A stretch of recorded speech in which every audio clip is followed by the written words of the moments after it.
life responds to deserve, not need. Life responds to deserve, not need. Life was not designed to give us what we need. Life was designed to give us what we deserve. What we deserve. Once you understand that little life principle in your own self-interest, I'm telling you, it's life-changing. The ancient law does not go like this. If you need, you will reap. No, it doesn't work that way. A lot of people out there are hoping it works that way, but no, it doesn't. The ancient law goes like this. If you plant, you will reap. If you sow, you will reap. Somebody says, well, I really need to reap. Well, then you really need to plant in your own self-interest. Your own self-interest needs to be educated in how to plant, how to do it so everybody wins, because life doesn't respond to need. You can't go to the soil and say, I need a crop. The soil just smiles at you. And here's what the soil says. Don't bring me your need, bring me some seed. Bring me some effort. Bring me some discipline. Bring me some interest. Bring me some service. Bring me these things, and I'll return to you multiplied by 2 times, 5 times, 10 times. You can't come with need. You've got to come with seed. You've got to come with willingness. You've got to come with skills. You've got to be willing to learn, willing to change, willing to grow, willing to put yourself out, willing to stand up to the bad weather, willing to pull out the weeds, willing to nurture. That's the only way you get a return. Once you understand these principles, self-interest now truly becomes an exciting challenge, making sure everybody wins. Enlightened self-interest makes sure that everybody wins. Now here's another one. If you want to find, you must search. And if you search, you will find. In order to find, you must search. You must go to church. You must go to the seminar. You must go to the library. You've got to go to the bookstore. You've got to go to the class. You've got to go to the training. You've got to go searching. Why? If you search, you will find. You'll find ideas. You'll find inspiration. You'll find hope. You'll find contacts. But you've got to be out there, on the search, on the look. Life reserves its treasures for those who deserve it, not those who need it. Enlightened self-interest, giving so that you will receive, searching so that you will find, making sure that everybody wins all the way around. Enlightened self-interest needs to be educated.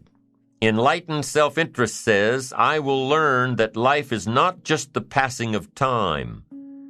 I will learn that life is the collection of experiences, ups and downs, highs and lows, laughter and tears.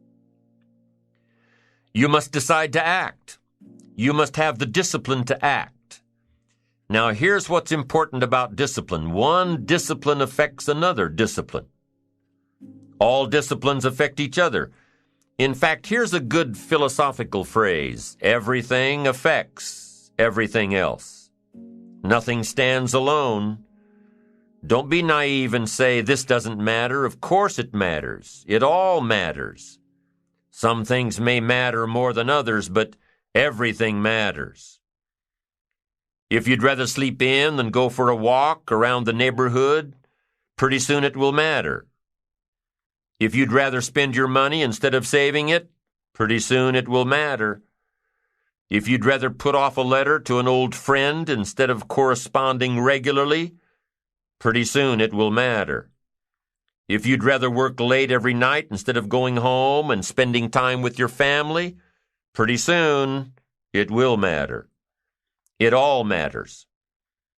Every letdown affects the rest. If you won't walk around the block, you probably won't eat right. And you probably won't buy the books, and you probably won't attend the seminars, and you probably won't spend your money wisely. And after years of this, it all adds up. So the key to reversing this process is to start picking up the disciplines. It does matter. It all matters. Now, here's the positive side. Every new discipline affects the rest. Every new discipline makes a difference. That's why action is so important. The smallest action, the least action, the action that you won't think will matter, it all matters. Take it. Because when you start accomplishing and the value starts to return, you'll find inspiration to do the next one and the next one and the next one. If you start walking around the block, it'll inspire you to start eating right. You start eating right, it'll inspire you to get a book. You get a book, and it'll inspire you to get a journal. You get a journal, and it'll inspire you to develop some skills. Disciplines affect each other. Lack affects the rest of your life. The key is to diminish the lack. One of our greatest temptations is to just ease up a bit, to do just a little bit less than you're capable of, to take a little break. Somebody says, it'll just affect my sales. No, it'll affect your consciousness. It'll affect your philosophies. It'll affect your home life. It'll affect everything. No, you can't ease up a bit. That's what vacations are for. When you're at work, work. When you're on vacation, rest. Wherever you are, be there. If you think about vacation when you're at work, you'll surely think about work when you're on vacation. You'll just mess it all up. So be disciplined. Get involved. Do all that it takes to get the job done. Get your health back. Get your bank account where it's supposed to be. Get your family in order. Get disciplined, be disciplined every day. When you set up the disciplines that give your life structure, miracles can happen, multiplied. And I'm telling you, anybody who wants to make a drastic change in their income can do it. I was broke at age 25 and a millionaire at age 31. Everything around me was the same. I changed. I refined my philosophy. I read the books. I took the classes. Started looking at life a little differently. I'm telling you, it works. Self-expression. Isn't self-expression really self-direction? How you think, how you move, how you motivate yourself? It is. And ambition is a result of self-direction.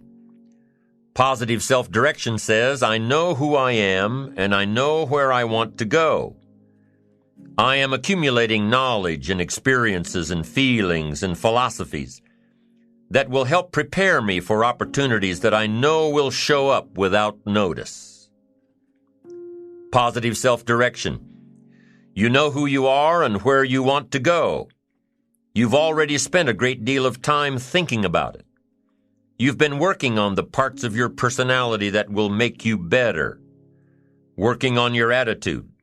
Working on your health. Working on your time management skills. Putting it all down on paper. And you constantly see yourself in the place that you want to be. As you talk with yourself every day, how often do you ask, is what I am doing today getting me closer to where I want to be tomorrow?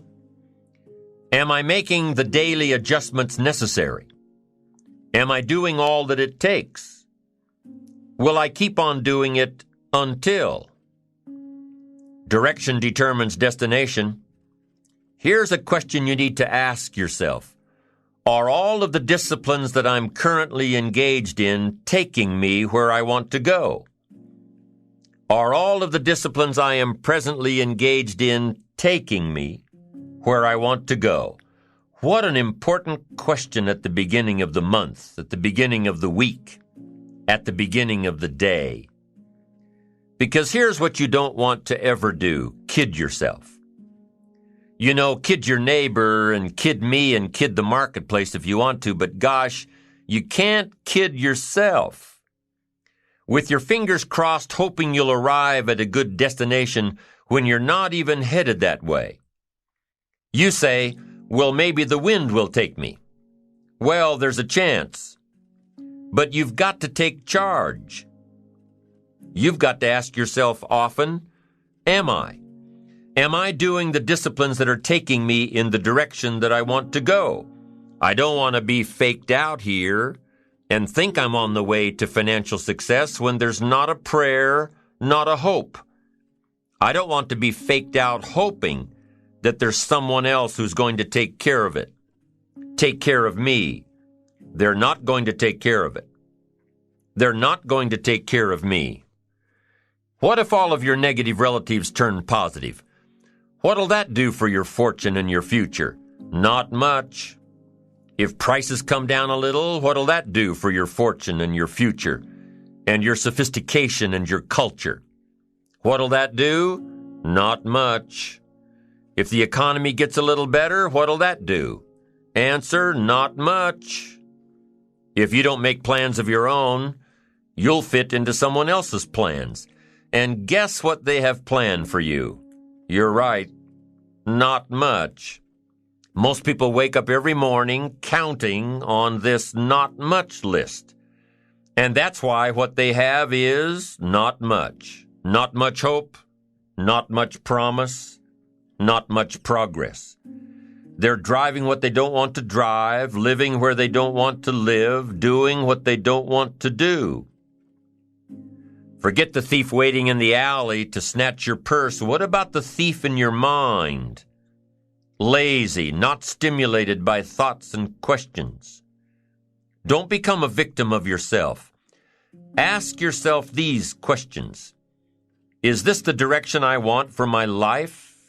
Is it someone else's direction? Is it a goal that I have been ingrained with since my childhood? Is it my parents' or my spouse's or my boss's or my children's? Is it mine?